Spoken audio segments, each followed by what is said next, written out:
Greetings from Providence, Rhode Island. My name is Wilmot James. I'm a professor of practice at the School of Public Health at the Pandemic Center and a strategic advisor to the Pandemic Center. So welcome to all of the guests who have joined us today. Today's webinar is part of the series of webinars held through the Pandemic Center. And the topic for today is another species of trouble, Khartoum, lamb seizure, and upscaling biosecurity. The term another species of trouble was coined by a Yale University sociologist by the name of Kai Erikson. And the reference was, this was in the 1980s, to risks and hazards that were made by human beings. So in the first instance, nuclear, radiological, and then biological and chemical. It's not our original title, it comes from there. So I'm going to just make a few comments by way of introduction about what we know about the laboratory in Khartoum, introduce our speakers, and then start a discussion. So as you know, there was a very serious episode of civil strife that's still ongoing in the country of Sudan. And in the process, one of the rebel groups involved seized the laboratory, which is a national reference laboratory in the city of Khartoum. It was determined by the WHO that the pathogens in those labs were not high consequence ones, but they nevertheless posed a health risk if not managed properly. So as it turns out, that many of the diseases generated by that pathogen were endemic in the region. And so some people certainly got ill, but this in a context where there was a considerable number of people who died in the hundreds, and there was a lack of electricity, as well as lack of access to food. And therefore, there was a humanitarian crisis unfolding in a volatile regional part of the world. And in the middle of that, there was a laboratory that posed a risk. Luckily, the risk has passed, and things are far more stable to some degree, but there are ongoing concerns about the fact that it impacted farmers, it impacted pastoralists, and therefore trade and the export of livestock in the region. So today's seminar is about the lessons we have to learn from this experience, because it could have turned out very differently. So to discuss matters today, let me introduce you to our speakers. Firstly, to Peter Ahabwe Babi Gumira, who is a technical advisor at the Ugandan Ministry of Health in the Public Health Emergency Operations Center. He is a pharmacist working at the Infectious Diseases Institute at the College of Health Sciences at Makerere University. Our second speaker is Philippa Lentos, who's an associate professor of science and international security at King's College in London, and she's a member of the WHO's Health Security Interface, the Technical Advisory Group, and the NGO coordinator for the Biological Weapons Convention. And then Trevor Smith, who is the Deputy Director and Senior Program Manager responsible for biological and chemical security and UNSCR, the United Nations Security Council Resolution 1540, and its implementation, representing Global Affairs Canada. So thank you very much to the speakers. If I can turn to Peter to pose the first question. It's clear that government should know who's working on which pathogens where. They have to know exactly what's happening in their world. There's also the question of whether communities should know whether laboratories should be located in the neighborhoods. At the same time, that knowledge can pose a hazard. That is, to make people aware of what's happening. And the question is, what information ought to be released? Because transparency is important, and also the bigger question as to whether governments in fact do know about where the pathogens are, what the nature of the work is, and whether something should be done about it clearly and what. So to pose a question to you, what is this balance between transparency and information hazards, given that we're dealing here with what's known as dual-use research in biology, and with a growing biotech sector, there is the emergence of synthetic biology as a way of constructing de novo pathogens and so on. So what is that balance? Thank you so much, Wilmot. Wilmot, the balance between transparency and information hazard is very, very crucial. Transparency is necessary not only for effective biosecurity measures, but it also enables sharing of information and collaboration. Wilmot, as you know, in Africa, we use a community-centered approach to outbreak prevention, detection, and response. If communities do not know, how are they supposed to help you to do community surveillance? But that does not mean that there are no risks. Definitely, there's a need to address the risks borne by information hazards, and these include, for example, the misuse of sensitive data or the development of bioweapons. So to balance these risks, you have to kind of play the devil's advocate. You need to do risk assessments. You need to ensure that whenever an action is to be taken, we assess what are the risks of this being misused.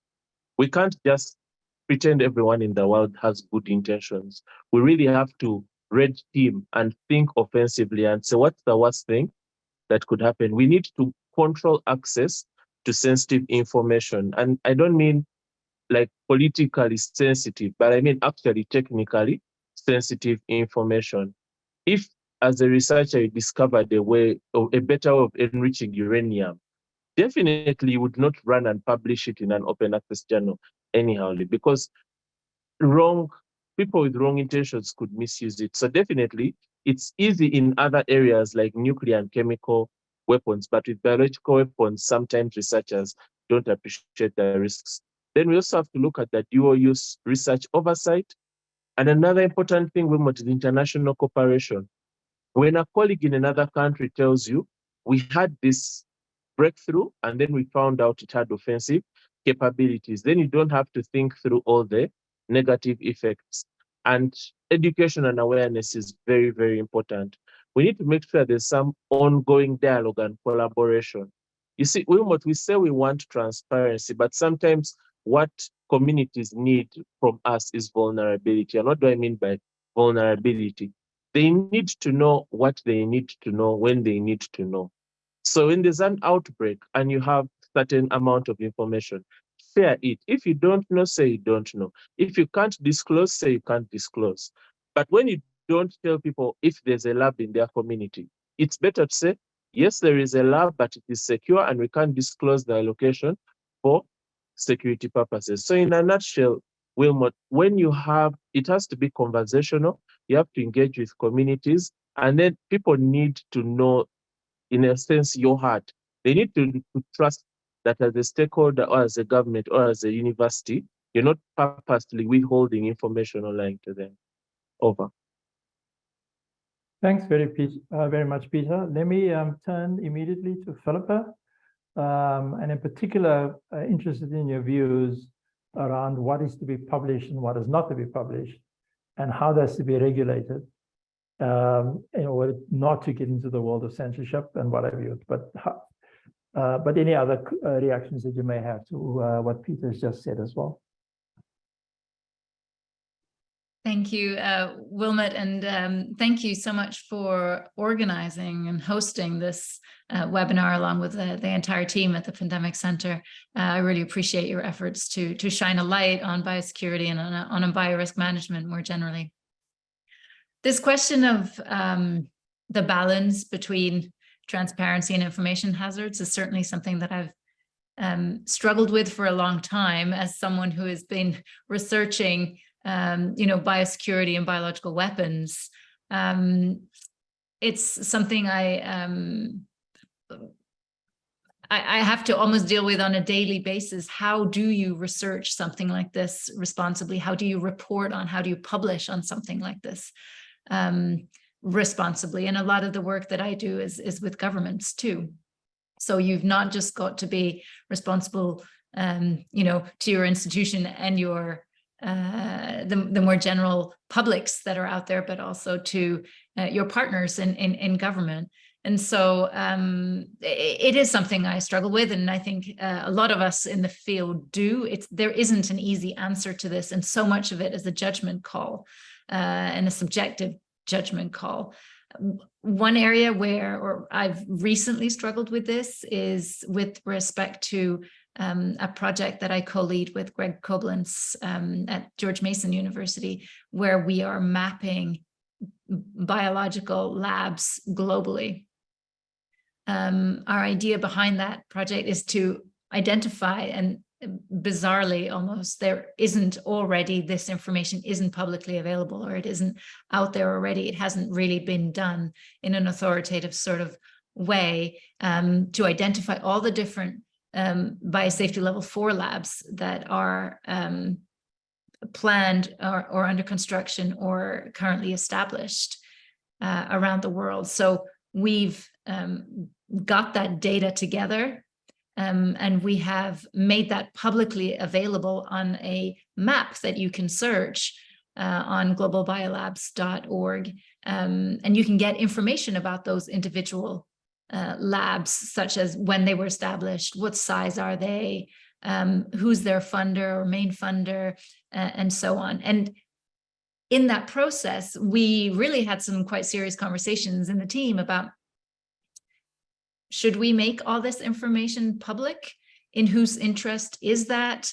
And at the end of the day, our conclusion was, well, all of the information that we're gathering is based on public information. So all the information is already out there in the public domain. But we have done something different. We brought all that information together in one place, in a one-stop shop, essentially. So there is this kind of information hazard there. But our final judgment was really that, you know, the public interest in doing so, in getting some real data on the phenomenon, on the growing number of labs that's out there, but also some ground truths on, well, actually, they're not all military labs. The vast bulk of them are public health labs, and actually most of them are not huge, like the picture of the Wuhan Institute of Virology that we keep seeing in our newspapers. Most of them are actually much smaller than that. So getting some of those ground truths out there too, we thought was really important. But even more important than that, by mapping how these labs are expanding and expanding across the globe, we're enabling us and others to see the bigger trends in how these labs are growing and where they're growing.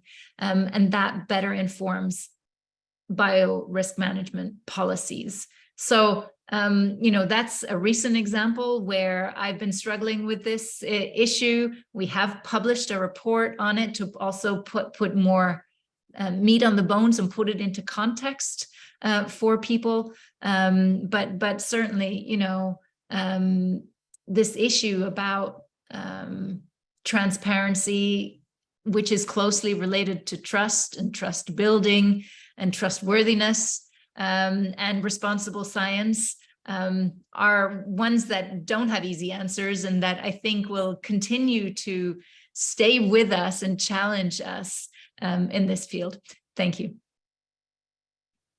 Thank you very much, Philippa, for that and sharing with us your thinking in finding that kind of balance, because the resource, what you publish is a huge resource. We know what the scale of the issues are now. We know a lot more about those labs, and there's a need to know that. So, so that's excellent. The big question has to do with the fact that most of these labs serve a public health purpose. When it comes to biological weapons, countries ought not to have them, but some obviously do. And the sort of tension between looking after those labs by reducing the threat, the risk reduction programs in which many countries have invested, including Canada, showed up in sharp relief in Ukraine, where it was turned into a controversy to serve political and other ends. So thank you very much for that. If I can turn to Trevor for his response. Thanks very much, Wilmot, to you personally and to Brown University for hosting this. And thanks to Peter and Philippa for their very insightful comments.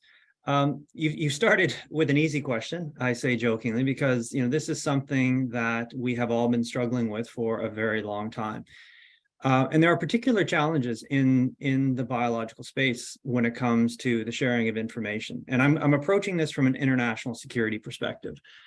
By way of context, I've spent the better part of the last 25 years working on biological threat reduction on behalf of the Government of Canada, but also in the context of the G7-led global partnership against the spread of weapons and materials of mass destruction.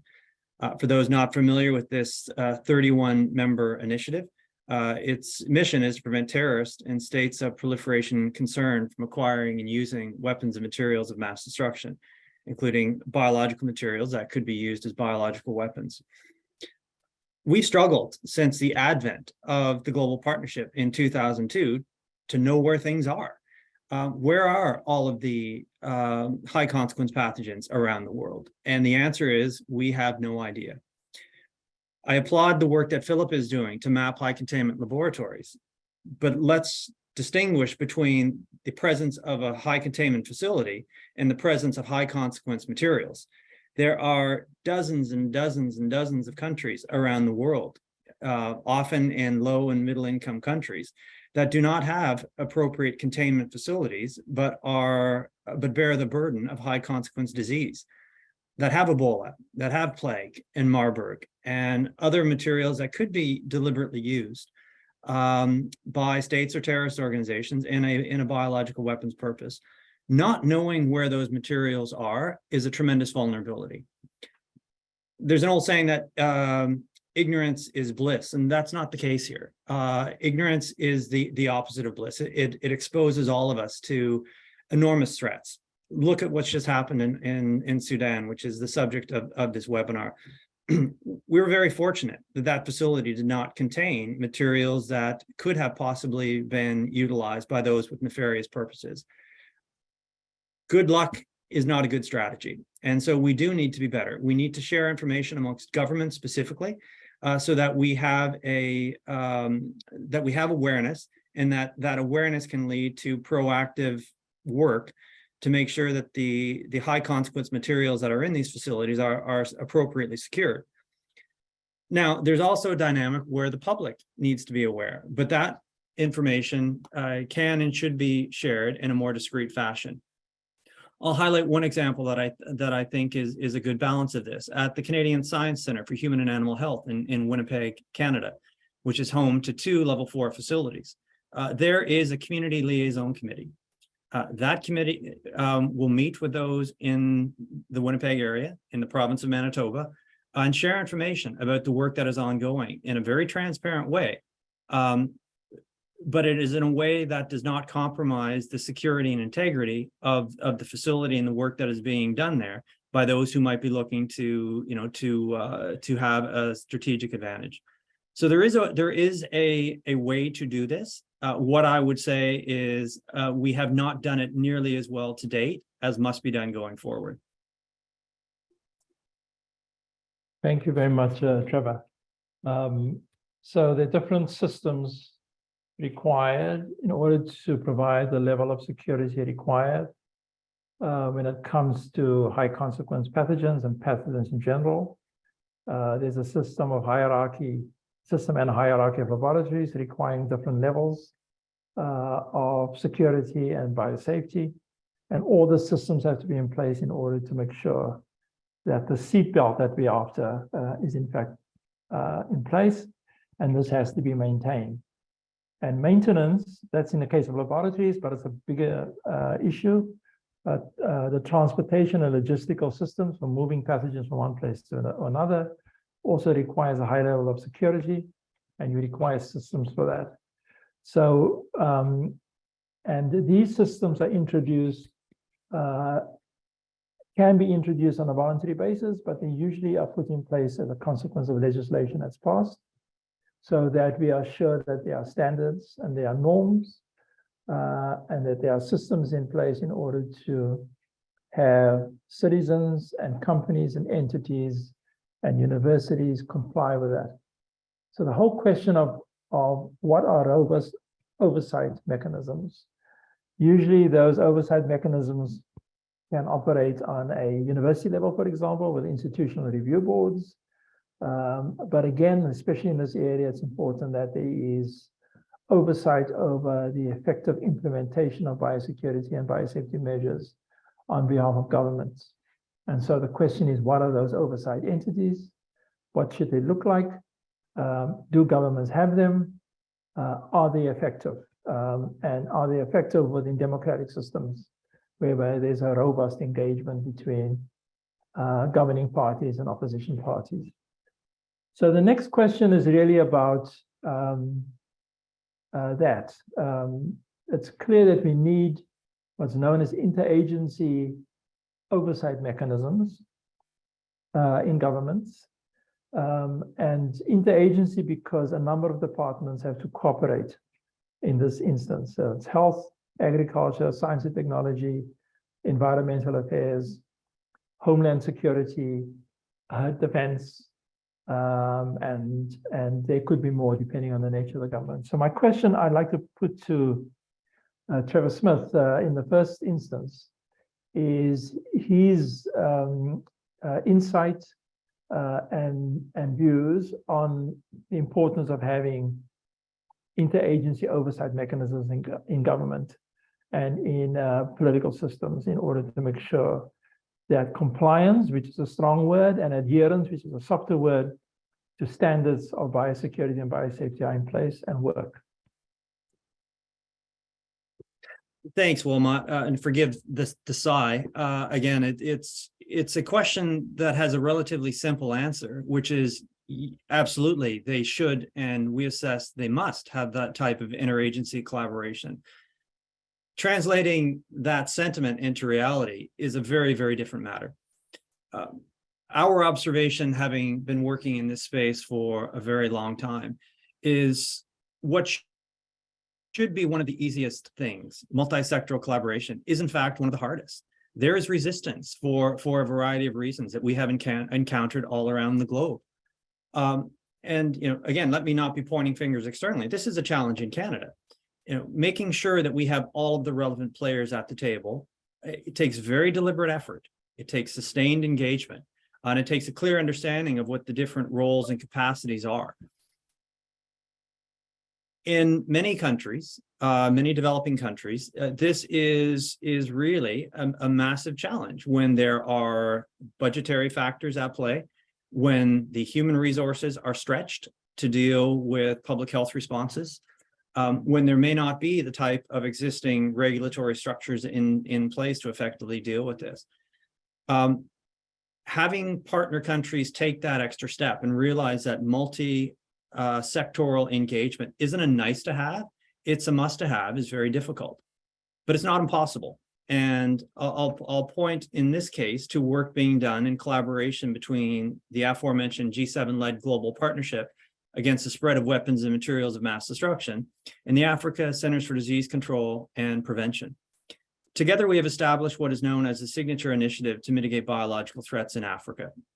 And through this initiative, there are 4 dedicated lines of effort on biosafety and biosecurity, on national frameworks and parliamentary engagement, on epidemic intelligence and disease surveillance, and on non-proliferation.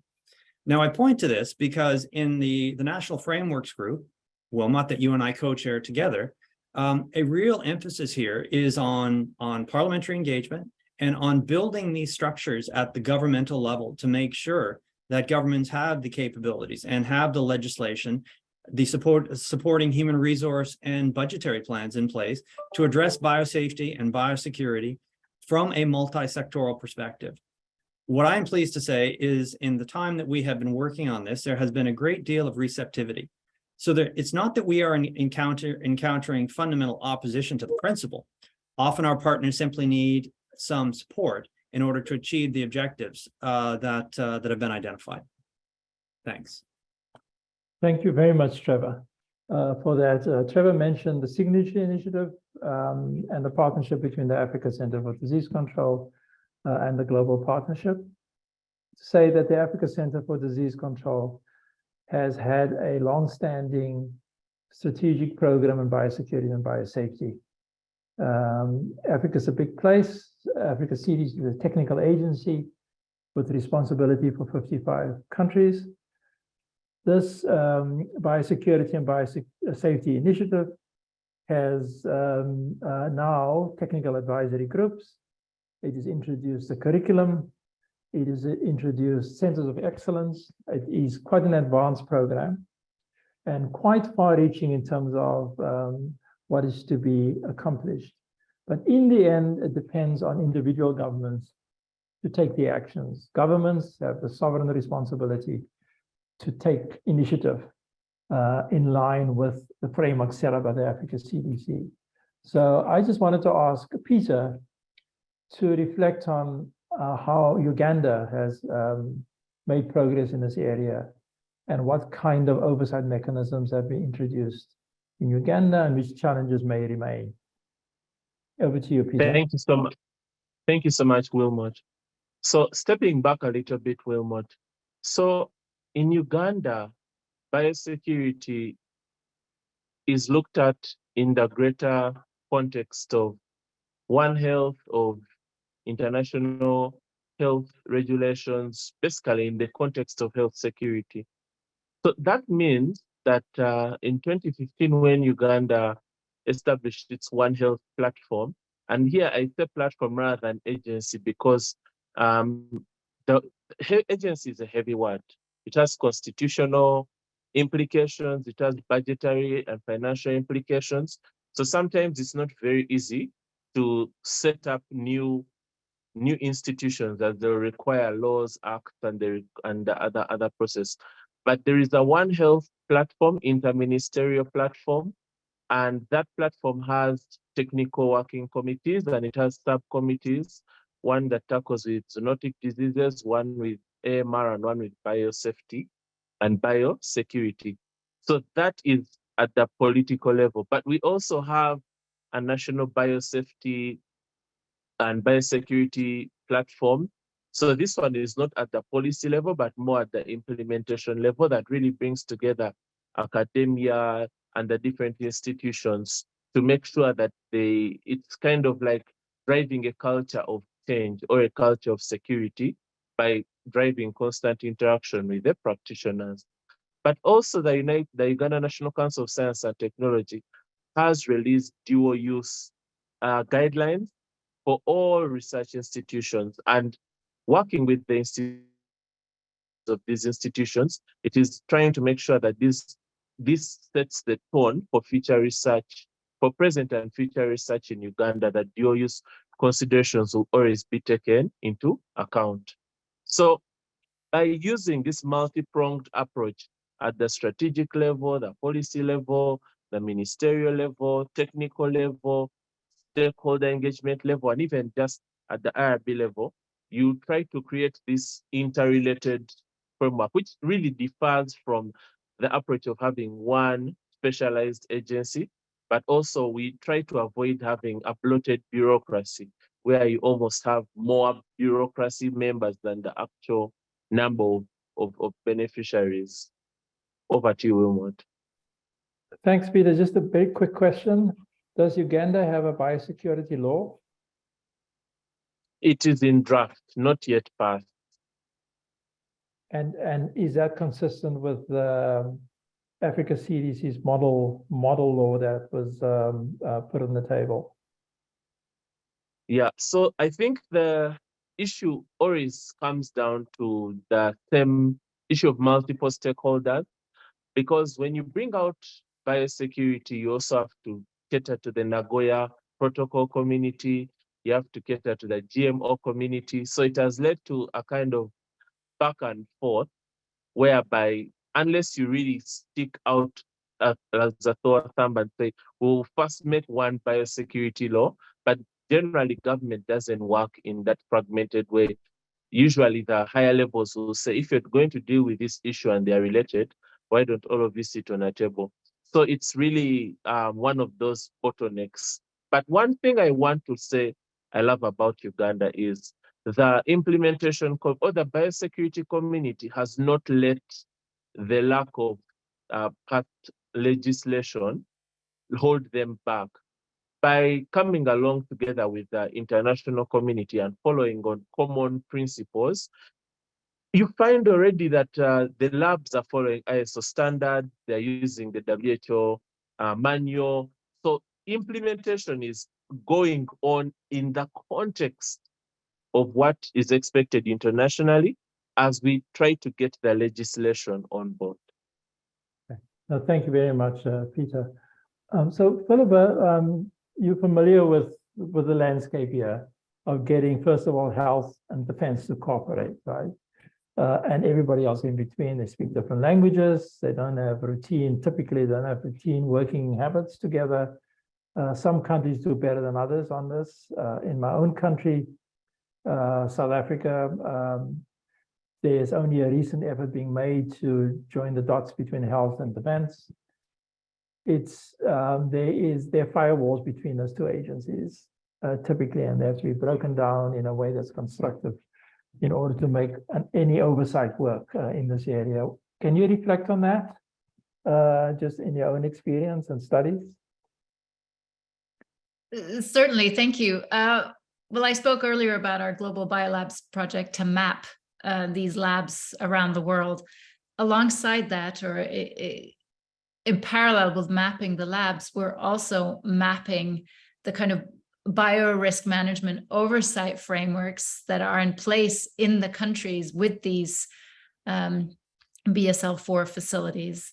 And the way we've done that is to develop a set of national bio-risk management scorecards that assess each country's the strength of their biosafety oversight, their biosecurity oversight, and their dual use oversight. So we've gone out to deliberately try to get some data on this. We've also made several observations, as Trevor was talking about, and we thought, well, it's probably worth trying to get a bit more systematic in how we do this. So we've developed a whole series of metrics for how we judge what is good biosafety, what's good biosecurity, what's good dual use oversight.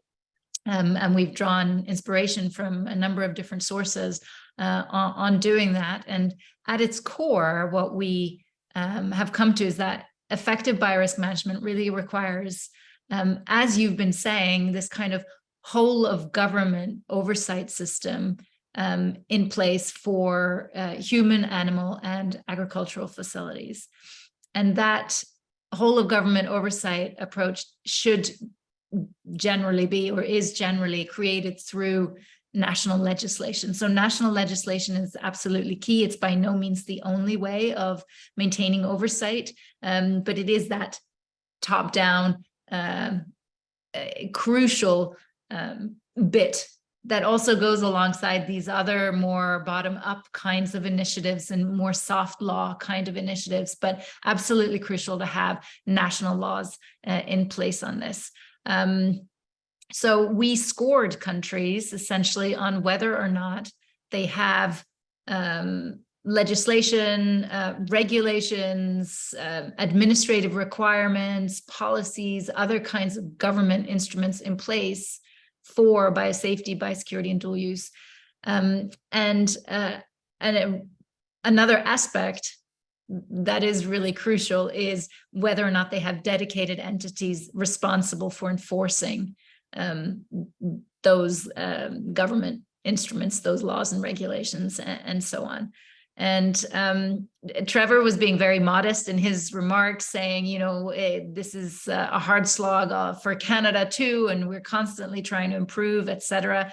Canada actually scored top out of all the countries that we looked at. And I know the first question in people's minds is going to be, where did the US score, as this is primarily a US audience, and I can say the US also scored very highly, just coming in behind Canada.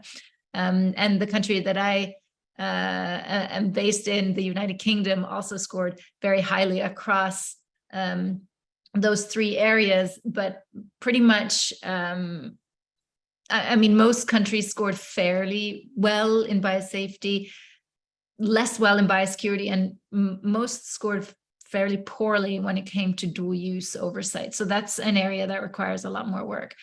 But I talked earlier about trends and our data enabling us to see bigger picture and more trends, right? And one of the trends that we did see that came out of looking at these scores that we were giving the different countries is that, well, countries that have had labs in place for a long time, like Canada, like the United States, like the UK, generally score fairly well. They generally have laws and regulations in place. I need to caveat this by saying that doesn't mean that, you know, on the ground it's being implemented well. It might well be, but it might not be, right? Like, we didn't look at how well it was implemented. We simply looked at, are the laws and regulations in place? So they generally score well.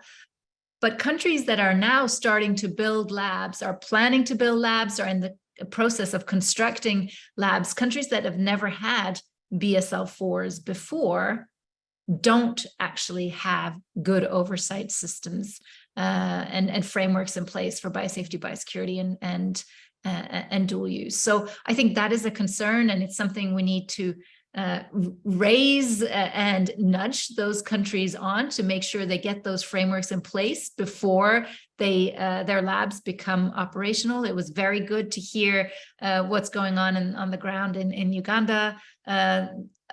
You know, Uganda is not a country that has a BSL-4 lab, and I should also caveat the focus of our study, which is on these maximum containment facilities, by saying that that was the easiest point of entry for our study, because, you know, you can get a number of these labs by trying to track them. It's much harder to get, say, BSL-3 labs or, you know, BSL-2 labs. To get some numbers on that is would be a much more substantial research effort and much harder. But that is not to say, so we didn't do that. We started with low-hanging fruit, but that's not to say that there are not risks with at lower containment levels too.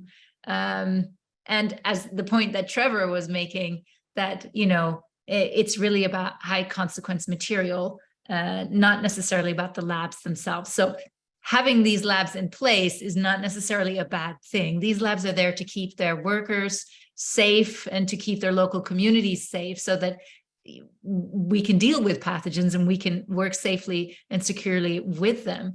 It's really the places that don't have these kinds of facilities, but are still dealing with these materials and with pathogens and viruses that are quite dangerous, that we also need to focus on. So I just wanted to caveat the focus of our study with those comments, because there are, you know, there is this proliferation of risks that we need to be concerned about. Absolutely, and there's no question that we need to do much further research down into biosafety level 2, perhaps not 1, but a lot of work is happening in biosafety level 2 labs. Especially in, you know, unregulated areas that we just simply don't know anything about, and they might be dealing with high consequence pathogens in that case. So there's clearly a need to do that. So just to encourage you to continue with that work and hopefully find the resources to do that. So I had a follow-up question that I'd like to put to all the panelists, just coming from your remarks, Philippa, and it is this. You know, once something like biological hazards are declared as a national security issue, it changes things, right? And there are pluses when that happens, largely budgetary pluses, once defense resources are released to do this, but there are minuses as well, I'm sure. So the question is, do you think this should always be considered to be a national security issue? But I wanted to ask Trevor to respond to that and then turn to Peter. I guess I'm biased in answering that question, Wilmot, because I do represent an international security program, and we very much view all manner of biological hazards as international security challenges and national and regional challenges. And I think it's important to underscore here that a disease does not have to be deliberately used or even accidentally released to be a national security threat. We saw this so clearly with the pandemic, where a disease that spread naturally around the world, in some case, was quite crippling to individual nations' abilities to defend themselves. It did contribute to internal instability in certain countries. And these are all national security and regional security issues that we need to be very mindful of. So absolutely, all biological threats, whether natural, accidental, or deliberate in origin, should be considered a national security priority. Declaring something a priority and identifying funds for it isn't enough, though. There are any number of pieces that need to fall in place in order to make sure that appropriate actions are being taken. I'll refer again to the Signature Initiative to Mitigate Biological Threats in Africa. We've never encountered a partner country in Africa that said biosafety and biosecurity isn't a priority. Never. But how do they implement it as a priority, even when funds are available, sometimes from an international donor, including Canada's Weapons Threat Reduction Program? What if they don't have the people? Biosafety and biosecurity hasn't been a discipline in many parts of the world. And so even if you identify it as a priority today and throw all of the money you have at it, if you don't have people to fill the roles, if you don't have trained experts, you're not going to be able to advance that challenge. So I'll make a plug here for a really important project that's underway in Kenya at the Masinde Muliro University of Science and Technology, which, with the support of the global partnership community, has launched an undergraduate degree program in biosafety and biosecurity. And I really want to commend both the university and the International Federation of Biosafety Associations for their insight and innovation in moving this forward. As I said, it's not enough to declare something a priority. If we don't have the appropriate tools in place and the people to use those tools, we're not going to make progress. Thanks.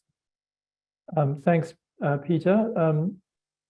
Thanks, I'm sorry, Trevor. So I wanted to turn to Peter and ask for his responses very quickly. I'd like to get into the next theme, which has already come up around sustainable financing. But simply to say that people are nervous. I mean, they're militaries and they're militaries, they're defense sectors and defense sectors, they vary enormously. There's a nervousness in Africa about involving the defense in this. So the question is, what is the appropriate place in a democracy for just generally, you don't have to talk about Uganda specifically, but generally, what is the place of and the role of the military and the defense sector in this area? Thank you so much, Wilmot. I think I've had the privilege of working with my brothers and sisters on the other side of the fence. And I think the main thing is information and education. And like we mentioned earlier, transparency. And for this, I coin it the anthrax paradox.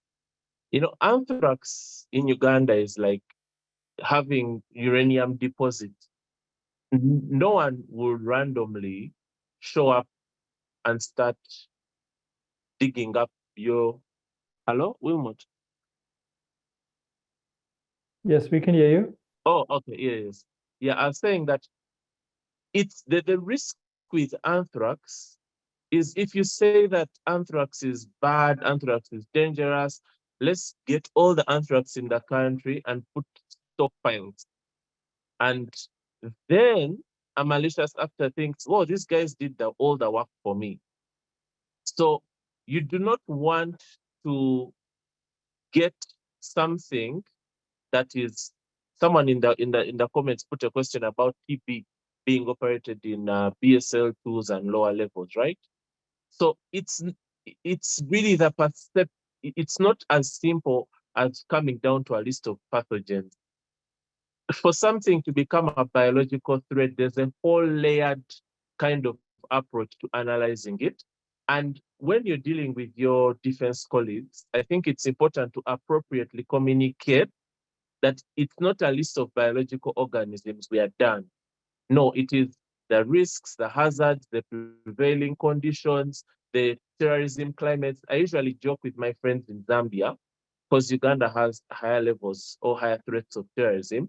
When I talk to them about terrorism, we look at each other because I realize they don't have as high a threat of terrorism. So in conclusion, I think when you're interacting with colleagues on the other side of the fence, it's appropriately representing the risk, not blowing it up to make it something that needs to be clamped down and stop all research per se, but just appropriately representing the risk. Over. Thank you very much. So colleagues, let me say that we've got 10 minutes left to deal with the last question, which is about sustainable financing. Just some simple facts. To establish a laboratory is not cheap.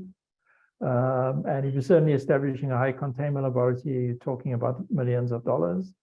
And to sustain it also costs a lot of money.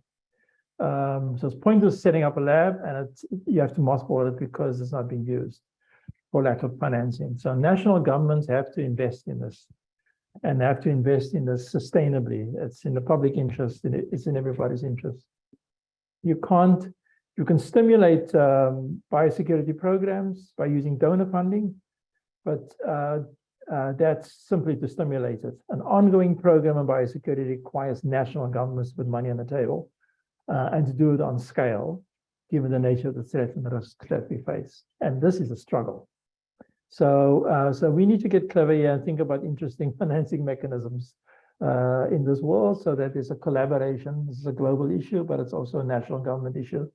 How do we get sustainable financing mechanism into place so that when we start programs, we sustain them effectively in the course of time? So there was a question in one of the questions in the chat, in the Q&A, posing that issue as well. So if I can turn to you, Philippa, firstly, on this question of sustainable financing. Thanks, Wilmot. Well, I think there will be different ways of funding this, depending on different local contexts, of course. So we shouldn't be too prescriptive. We need to be conscious of that local context. But I think the crucial point is, yes, we do need investment in biosafety and biosecurity. So we need that to include a focus on, obviously, equipment and technical solutions to biosafety and biosecurity. But it's really also about cultures of practice and different management approaches to biosafety and biosecurity. So that, I think, is essential. The point that I would like to make is that investment in biosafety and biosecurity should also include investment in empirical studies of biosafety and biosecurity. So we actually have some data on the sorts of measures that actually have a good impact on the ground. I think that should be part and parcel of every piece of funding that goes into high risk, particularly research or research programs, rather. There needs to be an element that focuses on also the biosafety and biosecurity aspects of that. So we need institutions, we need funders to recognize that this is a very valid part of the whole biorisk management program, to get those empirical, mostly social science studies of biosafety and biosecurity. As Trevor said, it's really not just about funding, it's also about people and tools. And to that, I would add, it's definitely also about having the right data to build proper policies from. Thanks. Thank you very much for that. So yes, clearly we require funding, we require the human expertise, and we could require systems, and then we require the political will, which in my view is finding political champions and putting budgets behind their work into place. So Trevor Smith has had enormous experience in this area of how to finance sustainable operations and activities in biosecurity. So I'd love to hear his reflections, as I'm sure everybody else would. Thank you, Wilmot. And I'll pick up on something Philippa said, because I think it's essential. We look at these issues not as a cost, but as an investment. When you're looking at biosafety, biosecurity, biological risk management, we have always looked at this as the money that will be saved by preventing something very bad from happening, or by being able to respond quickly when it does. This has been a fundamental justification of Canada's weapons threat reduction program since its foundation in 2002, and something that our government has recognized, as have many of the other partner governments in the global partnership against the spread of weapons and materials of mass destruction. This is not benevolence, spending money through the global partnership. It is in our own direct interest. It's an investment to make sure again, that we are well prepared to prevent, detect, and respond to biological threats, which will lead to tremendous cost savings. What did the pandemic cost us? You know, the figures are incalculable, but we know they're staggering. What if we can prevent that from happening through deliberate accidental means in the future? Clearly, that is an investment that should be made. One other point I would make, though, about the sustainability, and I saw that there was a question in the chat about sustainability. It's not enough to have sustainable financing. We need sustainable solutions. And our experience has been that some of the solutions that we have tried to implement in lower resource environments, specifically related to laboratory infrastructure, have been incorrect. They were designed for different realities. Often the labs that we are trying to build in low resource countries were pioneered in countries with far fewer resource limitations. And when we simply try to plop those down in places that have very different financial realities, they are almost doomed to failure. So I would encourage colleagues to pay some attention to an effort that is currently underway, led by the World Organization for Animal Health, with support from the Government of Canada and the Government of the United Kingdom, on sustainable laboratories. We've launched a new grand challenge, and the idea is to pioneer a new type of facility that will be better suited for construction, operation, and maintenance long-term in lower resource environments. We're not looking for biosafety, biosecurity, diagnostics on the cheap. What we are looking to do is to develop a new type of facility that is going to be based on the realities in the countries that ultimately will be using these, so that the question posed about sustainability in the chat will no longer be a question. It won't be a matter of a money pit in these facilities, or, you know, how do we keep the power on when we have blackouts all the time? How do we put diesel in the generators when we don't have that in our budget? If we can overcome the technological hurdles and create a new type of facility, generating the long-term support financially to maintain those facilities, that problem will solve itself. So again, we're looking for your ideas, your support, your engagement. I encourage you to look at the Grand Challenge for Sustainable Labs. Thanks. Thank you very much, Trevor. Peter, so over the last 7 to 8 years, when I go back to my own country and I speak to colleagues there, so 5 years ago, this is before COVID-19, they would say, look, this biosecurity issue is not really an African issue. You know, we got more foundational problems to worry about. It's really a Western issue. And I would say to them, well, you know, you see with pathogens don't respect borders, it is a global issue, actually. It's not a Western issue. I hope COVID-19 has changed that view. I'm confident that it has. I just wanted to hear what you think on this front. Do you think that COVID-19 has really focused the issue of biosecurity front and center in the minds of African leaders? Thank you so much, Wilmot.